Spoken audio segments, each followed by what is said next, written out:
موہنجو داڑو ایک 4500 years old advanced Indus civilisation جو کہ پاکستان کے اسٹیٹ سندھ میں آج بھی موجود ہے، اور سبھی ہسٹورک سائٹس کی طرح یہ بھی ڈے ٹائم میں ٹورسٹ کے لیے اویلیبل ہے۔ لیکن کیا آپ نے کبھی سوچا ہے کہ شام ڈھلنے کے بعد جب انسانوں کی آمد و رفت نہ ہونے کے برابر ہوتی ہے تو ایسی ہسٹورک سائٹس پر کیا کچھ بھٹکتا ہوگا؟ السلام علیکم، I am dude horror and welcome to another episode of horror stories, جہاں میں آپ لوگوں کی بھیجی ہوئی اسٹوریز کو نیریٹ کرتا ہوں۔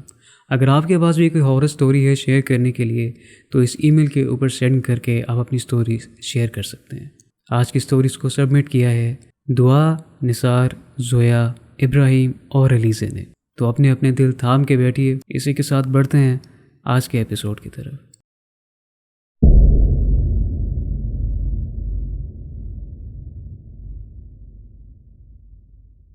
میرا نام دعا ہے اور میں سندھ کے شہر لاڑکانہ سے تعلق رکھتی ہوں۔ میں فی الحال چندکا میڈیکل کالج میں اپنی میڈیکل کی پڑھائی مکمل کر رہی ہوں۔ ہمارے کالج میں ہاسٹل بھی ہے اور ہم سب کلاس فیلوز اور فرینڈز ہاسٹل میں اکٹھے رہتے ہیں۔ ایک روز ہم سب فرینڈز پارک میں بیٹھے ہوئے تھے، تو پارک میں بیٹھ کر ہم نے پلان کیا کہ ہم ایک ٹرپ آرگنائز کریں گے، لیکن اس ٹرپ کے بارے میں ہم اپنی ایڈمنسٹریشن کو پتہ نہیں لگنے دیں گے۔ تو ہم سب لڑکیوں نے خود سے ٹرپ پلان کیا اور سوچا کہ ہم ایک فیمس سائٹ پر جائیں گے جسے موہنجو داڑو کہتے ہیں۔ موہنجو داڑو کو چند الفاظ میں ایکسپلین نہیں کیا جا سکتا، بس اتنا کہا جا سکتا ہے کہ یہ اپنے ٹائم کی بہت ہی ایڈوانسڈ سویلائزیشن تھی۔ خیر، سب کچھ صحیح سے پلان ہو گیا اور ایڈمنسٹریشن کو شک بھی نہیں ہوا، اور ہم دوپہر کے وقت ٹرپ کے لیے روانہ ہو گئے۔ وہ جگہ ہمارے کالج سے دور نہیں تھی، اس لیے ہم نے سوچا کہ رات کو ہم وہیں پر سٹے کریں گے۔ جب ہم ادھر پہنچے تو اپنے سنیکس اٹھائے اور ایکسپلوریشن کے لیے نکل گئے۔ یوزولی شام تک جو ایسی ایکسپلوریشن سائٹس ہوتی ہیں وہ بند ہو جاتی ہیں، لیکن ہم نے کسی سے بات کروا کر وہ معاملہ بھی حل کروا دیا۔ اب ہمارے پاس وقت کی لمیٹیشن نہیں تھی، ہم جتنا چاہے وہاں پر اپنا ٹائم سپینڈ کرتے۔ اس کے بعد گھومتے گھومتے کب رات ہو گئی پتہ ہی نہیں چلا، تو میں پبلک باتھ پلیس کے پاس رک گئی۔ میری باقی کی جو فرینڈس تھیں وہ آگے نکل گئی۔ اب ہوا یوں کہ اس کے بعد میرے پاس کوئی لڑکی آئی۔ اب وہ لڑکی مجھ سے مخاطب تھی، اور وہ جو لینگویج کا استعمال کر رہی تھی وہ مجھے جو کہنا چاہ رہی تھی وہ تو سمجھ میں نہیں آ رہی تھی، لیکن مجھے اتنا پتہ تھا کہ یہ جو لینگویج ہے یہ بہت ہی اینشینٹ سندھی ہے، جو کہ سالوں بھی نہیں صدیوں پہلے یوز ہوا کرتی تھی۔ میں تھوڑا تھوڑا اس کی بات کو سمجھنے کی کوشش کر رہی تھی۔ اس کے بعد نہ جانے کیوں مجھے اچانک ٹھنڈ محسوس ہونے لگی۔ وہ بندی ادھر ہی کھڑی تھی۔ میں نے اس کی طرف دیکھا تو اس کی آنکھیں عجیب طریقے سے سفید پڑی تھی، جیسے آنکھوں کے آگے سفید جھلی پڑ جائے۔ اس کی شکل بالکل بے رنگ تھی، اور اس وقت مجھے ریئلائز ہوا کہ میرے دوست تو میرے ساتھ ہیں ہی نہیں۔ تو اس صورتحال کو مد نظر رکھتے ہوئے میں نے آیت الکرسی کا ورد کیا۔ آیت الکرسی پڑھنے کے بعد میں باہر کی طرف جانے لگی، اور پھر مجھے پیچھے سے کسی نے پکارا، اور اس کے بعد مجھے یاد بھی نہیں کہ میں اپنے دوستوں کے پاس کس طرح پہنچ گئی۔ اور جب میں نے ان کو اس تمام واقعے کے بارے میں بتایا تو میری دوستوں نے جو بتایا وہ سن کے میں حیران ہو گئی، بقول میری دوستوں کے کہ میں سارا وقت ان کے ساتھ تھی۔ بالکل ایسے ہی لگ رہا تھا کہ جیسے میں ان سے کبھی علیحدہ ہوئی نہیں تھی، اور اسی وجہ سے ان کا یہ بھی کہنا تھا کہ انہوں نے میری موجودگی کو محسوس کرتے ہوئے پیچھے پلٹ کے دیکھنے کی زحمت ہی نہیں کی کہ کیا میں حقیقت میں ان کے ساتھ ہوں بھی یا نہیں۔ یہ ایک عدد واقعہ تھا جو میرے ساتھ موہنجو داڑو کی سائٹ پر پیش آیا تھا۔ آج بھی یہ میرے اور میری دوستوں کے لیے ایک سوالیہ نشان ہے کہ یہ آخر وہاں پر ہوا کیا تھا، کیونکہ میں اپنے دوستوں سے علیحدہ بات پلیس پر تھی، اور وہاں پر میں نے ایک لڑکی کو دیکھا جو کہ ہمارا حصہ نہیں تھی، اور بقول میری دوستوں کے کہ میں پورا وقت انہی کے ساتھ تھی، اور انہیں میری آوازیں اور موجودگی باقاعدہ محسوس ہوتی رہی تھی۔ نہ جانے وہ سب کیا تھا کیا نہیں۔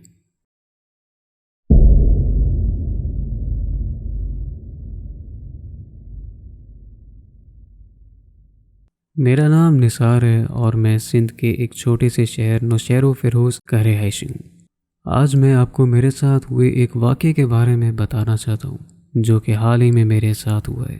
اس بقرہ عید پہ ہمارے گھر ہماری بڑی بہن عید منانے آئی ہوئی تھی، اور عید کے چوتھے دن میں نے اس کو واپس چھوڑنے جانا تھا۔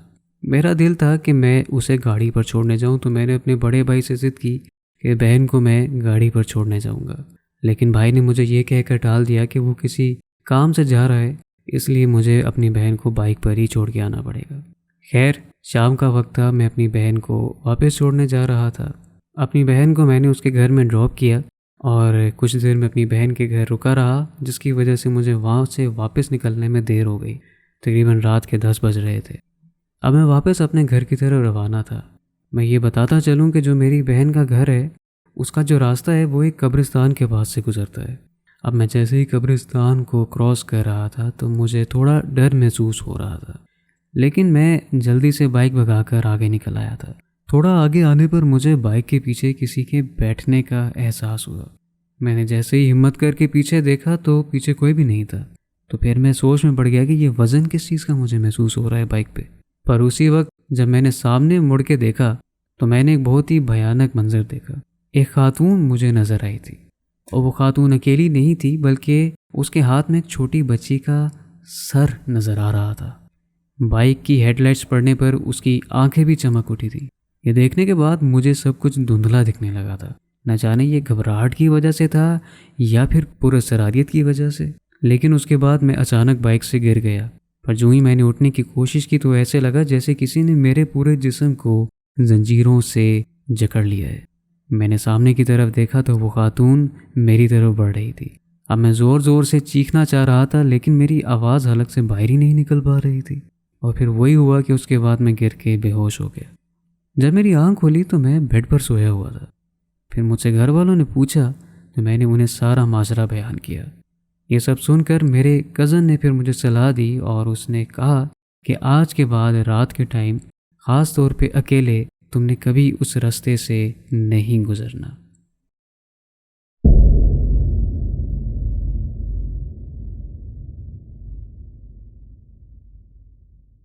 یہ کہانی میرے نانا جان کی ہے۔ جس گاؤں میں وہ ابھی رہتے ہیں وہ گاؤں پہلے اتنا انفراسٹرکچر سے ڈیولپ نہیں تھا۔ بہت پہلے کی بات ہے، ایک روز نانا کسی ریلیٹیو کی شادی سے لوٹ رہے تھے۔ تقریباً رات کے 2-2:30 بج رہے ہوں گے کہ راستے میں انہوں نے ایک عورت کو دیکھا۔ انہیں ایک عورت نظر آئی جو کہ رات کے اندھیرے میں کچی سڑک کے کنارے گندم پٹک رہی تھی۔ نانا جان نے اپنی بائک روکی اور رک کر اسے سوال کیا کہ اتنی رات کے اندھیرے میں یہاں کیا کر رہی ہیں آپ، وہ بھی اس سنسان سڑک پہ؟ پہلے تو اس عورت کی طرف سے کوئی بھی جواب نہیں آیا، بلکہ وہ عورت نانا کی موجودگی کو محسوس کرتے ہوئے رونے لگ گئی۔ نانا جان اپنی بائک سے اترے اور اس کو پوچھنے لگے کہ تبھی ہلکی سی روشنی میں نانا جان کو اس عورت کے پیر نظر آئے اور وہ پیر انہیں الٹے دکھائی دیے۔ بس پھر کیا ہونا تھا، نانا جان بنا کچھ بولے اپنی بائک پر بیٹھے اور وہاں سے بھاگ پڑے۔ لیکن جب وہ چل رہے تھے تو انہیں یہ محسوس ہوا کہ وہ عورت نہ صرف ان کے پیچھے ہے ابھی بھی، بلکہ اس کی ہنسی ان کے کانوں تک پہنچ رہی تھی۔ جیسے تیسے نانا جان گھر پہنچے اور گھر پہنچ کر سیدھا زمین پر گر کے بے ہوش ہو گئے۔ کچھ دن ان کی طبیعت خراب رہی۔ ممکن تھا کہ اگر نانا جان اسے پلٹ کر دوبارہ دیکھ لیتے تو شاید وہ جو بھی مخلوق تھی ہمیشہ کے لیے ان کے پیچھے چلی آتی، لیکن نانا نے پیچھے مڑ کے نہ دیکھنا ہی بہتری اور عقل مندی سمجھی۔ اس کے علاوہ ایک اور کہانی ہے جو میرے بڑے پاپا سے جڑی ہے۔ میرے بڑے پاپا کی ہمیشہ سے عادت تھی کہ وہ صبح بھور میں کام کرنے نکل جایا کرتے تھے۔ اس وقت ہمارے گھر کے حالات کچھ خراب ہوا کرتے تھے۔ ایک دن ایک کچے راستے سے ان کا گزرنا ہوا جہاں ایک درخت تھا۔ وہ درخت کافی موٹا اور بہت ہی پرانا تھا۔ وہ اس درخت کے پاس رکے اور اس کی چھاؤں میں اپنا وقت گزارنے لگے۔ لیکن پھر ہوا یہ کہ انہوں نے درخت کے اوپر جب دیکھا تو انہیں درخت کی اوپر والی سطح سے ان کا نام پکارنے کی آواز آئی، پر انہوں نے اس بات کو انسنی کر دی اور وہ آگے نکل گئے۔ جیسے ہی وہ اس چھاؤں سے باہر آ گئے تو ایک آواز انہیں پیچھے سے سنائی دی جس نے ان سے کہا کہ تم بچ گئے ہو۔ بڑے پاپا کا ایسے واقعاتوں سے کافی بار لینا دینا ہوا ہے، اسی لیے انہیں ان چیزوں سے اب زیادہ خوف نہیں آتا۔ نہ جانے اس دنیا میں کیا کیا ہے جو ہم انسانوں کی سوچ سے پرے ہے۔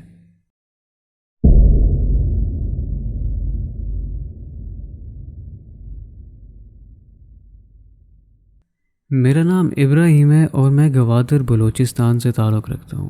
یہ واقعہ میری والدہ کے ساتھ ہوا جو اس وقت کراچی میں پڑھ رہی تھیں۔ وہ اپنے بہن بھائی اور اپنی امی کے ساتھ ہوا کرتی تھی۔ ان کا گھر گلشن اقبال میں تھا۔ ایک دفعہ رات کے 12 بجے سب سو گئے، لیکن میری امی کا اپنی بہن کے ساتھ تھوڑا بحث مباحثہ چل رہا تھا۔ پھر کچھ دیر بعد سارے سو گئے، لیکن رات کے 1 بجے میری امی کی آنکھ کھلی تو انہوں نے دیکھا کہ میرے والد مجھے کال کر رہے تھے، جو کہ گوادر میں تھے۔ پھر میری امی حیران ہوئی کہ رات کے اس وقت ابو تو سو رہے ہیں، پھر یہ کال کس طرح سے آ رہی ہے۔ اس کے بعد جیسے ہی میری امی نے اپنے پاؤں کی طرف دیکھا تو کوئی عجیب سی مخلوق جس کے چہرے پر بال ہی بال تھے، اور وہ میری امی کو گھور رہی تھی۔ میری امی بہت ڈر گئیں اور آیت الکرسی پڑھ کر چادر کے اندر چلی گئیں۔ پھر تھوڑی دیر بعد انہوں نے دیکھا تو وہاں پر کچھ بھی نہیں تھا۔ پھر آخر کار ان کی آنکھ لگ گئی، اور پھر جب وہ صبح اٹھیں تو یہ واقعہ انہوں نے اپنی والدہ کو بتایا۔ تو انہوں نے کہا کہ تمہارا وہم ہے، لیکن اس رات کے بعد میری امی کی کچھ دن تک طبیعت خراب رہی تھی، اور میں جس گھر کی بات کر رہا ہوں اس میں ہمارے سب خاندان والوں کے ساتھ ایسے واقعات ہوئے ہیں، کیونکہ یہ گھر ایک قبرستان کے اوپر بنا تھا، اور اس گھر میں میرے ساتھ بھی ایسے کئی واقعات ہوئے ہیں جو میں پھر کبھی بتاؤں گا۔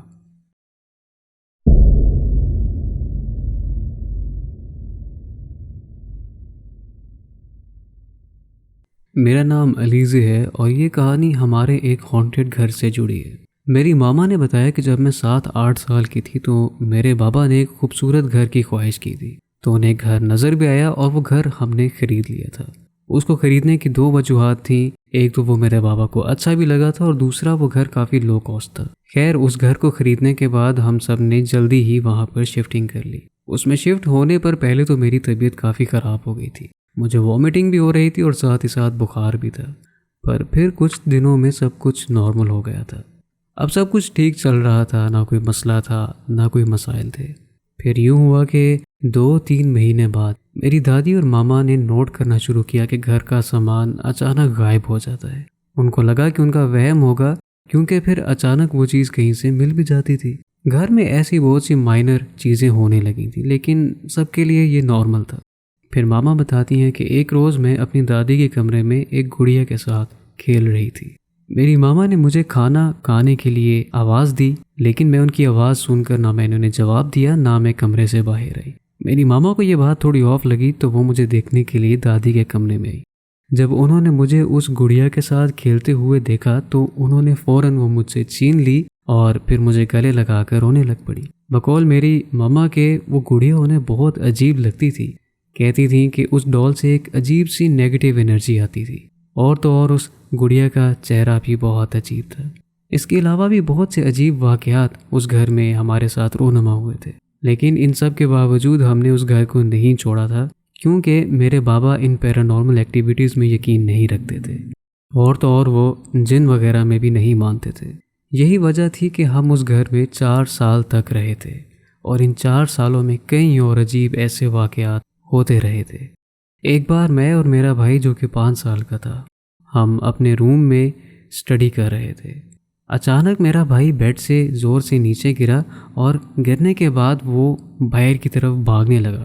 جب میں اسے دیکھ رہی تھی تو وہ منظر ایسے ہی تھا جیسے وہ کسی چیز سے بچ کر بھاگ رہا ہے، لیکن مجھے تو وہاں پر کچھ بھی دکھائی نہیں دے رہا تھا، اور بھاگتے بھاگتے وہ پھر جو باہر سیڑھیاں تھیں اس سے نیچے گر گیا۔ میرے بھائی کی وجہ سے سب پریشان تھے، اور ماما نے مشکل سے بابا کو ایک صاحب علم سے رابطہ کرنے پر راضی کیا، کیونکہ بابا ان چیزوں میں یقین نہیں کرتے تھے، لیکن انہوں نے پھر بھی ایک عالم کو گھر بلا لیا۔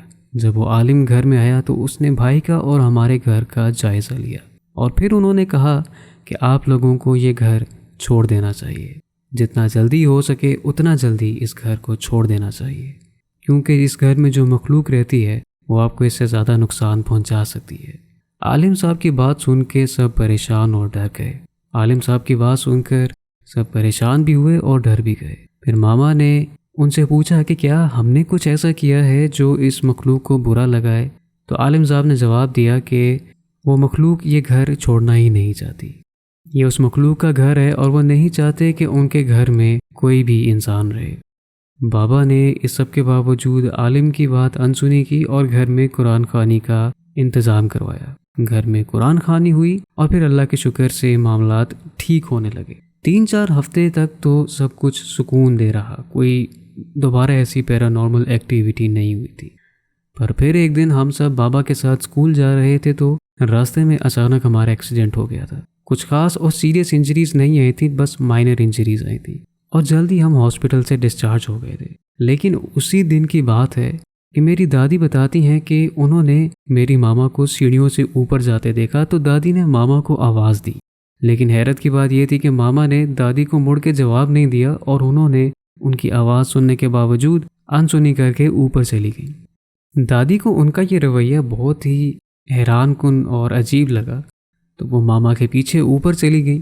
اب جب وہ ماما کے پیچھے اوپر جا رہی تھی تو پھر اس کے بعد انہیں پیچھے سے میری ماما کی آواز آئی جو ان کو کہہ رہی تھی کہ آپ کہاں جا رہی ہیں، کھانا تو تیار ہو گیا ہے۔ اس بات پر میری دادی بے حد پریشان ہوئی اور حیران ہوئی کہ میں جس کے پیچھے جا رہی ہوں پھر وہ کون تھا، جبکہ جو میری ماما تھیں وہ تو نیچے ہی کھڑی ہوئی تھی۔ اس انسیڈنٹ کے بعد پھر ماما اور دادی نے عالم صاحب کو دوبارہ بلایا۔ جب عالم صاحب آئے تو انہوں نے کہا کہ میں نے تو آپ لوگوں کو پہلے ہی وارن کیا تھا اور اب تک تو آپ کو اس گھر کو چھوڑ دینا چاہیے تھا۔ پھر آخر کار ہم نے اس گھر سے شفٹ کر لیا، پر بابا کے کچھ امپورٹنٹ ڈاکیومنٹس تھے جو اس گھر میں رہ گئے تھے۔ اب مسئلہ یہ تھا کہ جس دن بابا کو ان ڈاکیومنٹس کی ضرورت تھی تب بابا آفس میں تھے اور ماما کو بہت بخار تھا، تو دادی اور میرا ایک کزن تھا جو اس ہانٹڈ گھر میں دوبارہ بابا کے ڈاکیومنٹس لینے گئے تھے۔ اب وہ ڈاکیومنٹس سیکنڈ فلور پر پڑے ہوئے تھے۔ میرا کزن سیڑھیوں پر تھا کہ وہ اچانک سیڑھیوں سے نیچے گر گیا اور پھر کہنے لگا کہ مجھے معاف کر دو، میں یہاں دوبارہ کبھی نہیں آؤں گا۔ یہ سب دیکھ کر دادی ڈر گئیں، پر جیسے تیسے انہوں نے ڈاکیومنٹس لیے اور وہ دونوں جلدی سے اس گھر سے باہر آ گئے۔ جب دادی نے اس سے پوچھا کہ تم کس سے معافی مانگ رہے تھے تو اس نے کہا کہ اسے کچھ یاد نہیں، ایسے لگ رہا تھا کہ وہ ڈرا ہوا ہے اور اس کے لیے یہ واقعہ بہت ٹرامیٹائزنگ تھا۔ اس بات کو کافی سال ہو گئے ہیں، ہم نے وہ گھر بہت پہلے کا چھوڑ بھی دیا ہے، لیکن حیرت کی بات تو یہ ہے کہ وہ گھر آج بھی خالی ہے۔ امید ہے کہ آپ کو آج کا ایپیسوڈ پسند آیا ہوگا، اور اگر آپ کو پسند آیا ہے تو you know what to do, like, subscribe and tap the bell notification because you never know what's coming. ملتے ہیں آپ سے اگلے ایپیسوڈ میں، تب تک کے لیے فی امان اللہ۔